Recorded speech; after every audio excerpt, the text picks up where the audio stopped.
Hello friend, দেব coaching সেন্টারে সবাইকে স্বাগত। আজ প্রান্তিক প্রকাশনী মাধ্যমিক ভূগোল ও পরিবেশ বসু মল্লিকের লেখা দশম শ্রেণীর প্রথম অধ্যায় বহির্জাত প্রক্রিয়া ও তাদের দ্বারা সৃষ্ট ভূমিরূপ এর অনুশ্রেণী থেকে 5 নম্বর মানের প্রশ্নোত্তর নিয়ে আলোচনা করব। আজকের প্রথম প্রশ্ন দেখো, মধ্যগতিতে নদীর সঞ্চয় কার্যের ফলে গঠিত 3টি ভূমিরূপের চিত্রসহ বর্ণনা দাও।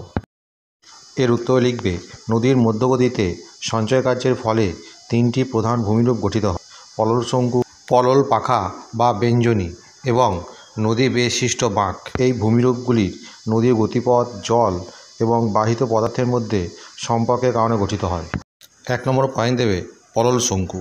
লিখবে, নদীর মধ্যগতিতে ঢাল কমে গেলে নদীবাহিত নুড়ি, বালি, পলি ইত্যাদি জমাতে শুরু করে। এই সঞ্চয় পর্বতের পাদদেশে একটি শঙ্কুর মতো আকার ধারণ করে, যা পলল শঙ্কু নামে পরিচিত। এই ছবিটা তোমরা এখানে এঁকে নেবে। এর পরের পয়েন্ট দেবে পলল পাখা বা বেঞ্জনী। লিখবে, নদীর মধ্যগতিতে ঢাল কমে যাওয়ার কারণে নদীর গতি কমে যায় এবং বাহিত পদার্থ জমা হতে শুরু করে। এই জমাট বাঁধার ফলে একটি পাখির পাখা বা বেঞ্জনীর মতো দেখতে ভূমিরূপ গঠিত হয়, যা পলল পাখা বা বেঞ্জনী নামে পরিচিত।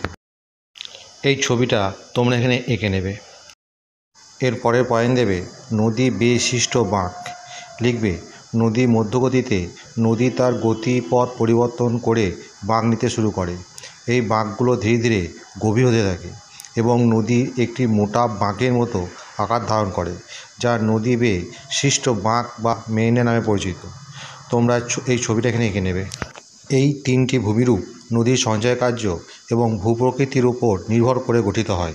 এরপরে প্রশ্ন দেখো, শুষ্ক অঞ্চলে বায়ু ও জলধারার মিলিত কার্যের ফলে সৃষ্ট ভূমিরূপগুলি চিত্রসহ বর্ণনা করো।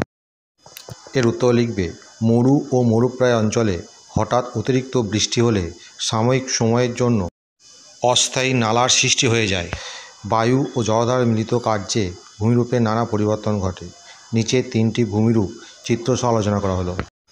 1 নম্বর পয়েন্টে লিখবে পেডিমেন্ট। পেডিমেন্ট শব্দের অর্থ পাহাড়ের দেশ। তোমরা এই ছবিটা এখানে এঁকে নেবে। নেক্সট পয়েন্টের উৎপত্তি। বায়ু ও জলধারার মিলিত কার্যের ফলে মরুভূমির পর্বতের পাদদেশে এই পেডিমেন্টের উৎপত্তি হয়। মরুমধ্যস্থিত পর্বত পাদদেশে বায়ুবাহিত জলধারার মিলিত ক্ষয় ও সঞ্চয় ক্রিয়ার গড়ে ওঠা ঊর্ধ্বাংশ ঢালু ও নিম্নাংশ প্রায় সমতলাকৃতি বিশিষ্ট ভূমিরূপকে পেডিমেন্ট বলে। পেডিমেন্ট শব্দটি ব্যবহার করেন J.K. গিলবার্ট। নেক্সট পয়েন্ট দেবে বৈশিষ্ট্য। এর ঢাল 6 থেকে 7 এর মতো হয়। এর আকৃতি অবতল প্রকৃতি। পাদদেশে নুড়ি বালি জমে সাময়িক জলধারার সৃষ্টি হয়। নেক্সট পয়েন্ট দেবে উদাহরণ। আফ্রিকার সাহারা মরুভূমির উত্তর পশ্চিম প্রান্তে আটলাস পর্বতের পাদদেশে পেডিমেন্ট দেখা যায়। এর পরের পয়েন্ট দেবে বাজাদা। লিখবে, মরুভূমি ও মরুপ্রায় অঞ্চলে স্বল্পমেয়াদী প্রবল বর্ষণের প্রভাবে সৃষ্ট হওয়া অস্থায়ী জলধারা ও বায়ুপ্রবাহের মিলিত সঞ্চয় কাজের ফলে যে প্রায় সমতল ভূমি সৃষ্টি করে তাকে বলে বাজাদা। তোমরা এই ছবিটা এখানে এঁকে নেবে। নেক্সট পয়েন্টের উৎপত্তি। লিখবে, কখনো কখনো মরু ও মরুপ্রায় অঞ্চলের পর্বতের পাদদেশে অস্থায়ী জলধারা বা ওয়াদি গঠিত একাধিক পলল বেঞ্জনী একসঙ্গে অবস্থান করলে বাজাদা গড়ে ওঠে। বৈশিষ্ট্য। 1 নম্বর লিখবে, সূক্ষ্ম পলি ও বালি দ্বারা গঠিত এই বাজাদা কয়েক কিলোমিটার পর্যন্ত বিস্তৃত হয়। 2. এর গড় ঢাল হয় 3 থেকে 4।